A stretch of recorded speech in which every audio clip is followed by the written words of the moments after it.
जामिनी अपना सूटकेस लेकर सीधा अपने रूम में चली गई और जोर से दरवाजा बंद कर दिया। बड़ी ही अजीब लड़की है ये तो। रीमा ने कहा, नई नई आई है, शायद फैमिली को मिस कर रही है। चलो खाना खाकर सो जाते हैं, कल सुबह मीटिंग के लिए जल्दी उठना है। मीनू किचन में वापस चली गई। खाना खाकर दोनों लड़की गहरी नींद सो रही थी। अचानक प्यास लगने पर मीनू जाग गई। पानी का जग मेज पर रखना वो भूल गई थी। रीमा गहरी नींद में उसी के बाजू में सो रही थी। कहीं उसकी नींद भी टूट ना जाए ये सोचकर मीनू बिना लाइट ऑन किए किचन की तरफ चलने लगी। किचन के बाजू में ही जामिनी का कमरा था। उसका दरवाजा तब भी बंद था। किचन से पानी पीकर मीनू अपने रूम की तरफ लौट ही रही थी कि तभी उसे किसी के फुसफुसाकर बात करने की आवाज सुनाई दी। ध्यान से सुनने पर समझ आया कि आवाज जामिनी के कमरे से आ रही थी। मीनू ने मन ही मन सोचा, ये लड़की इतनी रात गए किससे बात कर रही है? एक कौतूहल मीनू के मन में जागी। बहुत आहिस्ता से थोड़ी सी भी आवाज किए बिना मीनू जामिनी के दरवाजे तक पहुंची।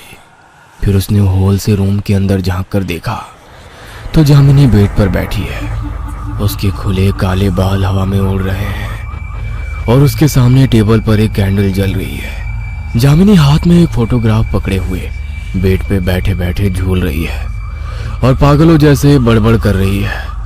उसके शब्द अच्छे से सुनाई नहीं पड़ रहे हैं, लेकिन उसका ऐसा झूलना काफी डरावना लग रहा है। मीनू कुछ समझ नहीं पा रही थी कि ये नई लड़की ऐसी क्यों है कि तभी उसने ऐसा कुछ देखा जिससे उसके रोंगटे खड़े हो गए।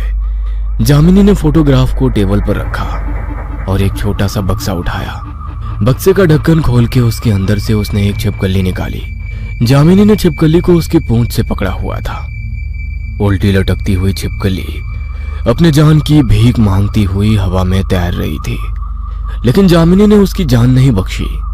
उसने अपना मुंह खोला और बिना हिचकिचाए उस छिपकली को निगल गई। घिन और भय से मीनू का शरीर सुन्न पड़ गया था। कैसे कोई जीता जागता इंसान छिपकली खा सकता है? कुछ तो गड़बड़ है इस लड़की के साथ। तभी अचानक जामिनी ने मीनू की तरफ सर घुमाया। पता नहीं कैसे बंद दरवाजे के उस पार से जामिनी को पता चला कि मीनू उस पर नजर रख रही है। ऐसा लगा जैसे किसी ने जामिनी को इत्तला किया हो। मीनू झट से पीछे हो गई और एक सेकंड रुके बिना अपने रूम में आकर दरवाजा बंद कर दिया।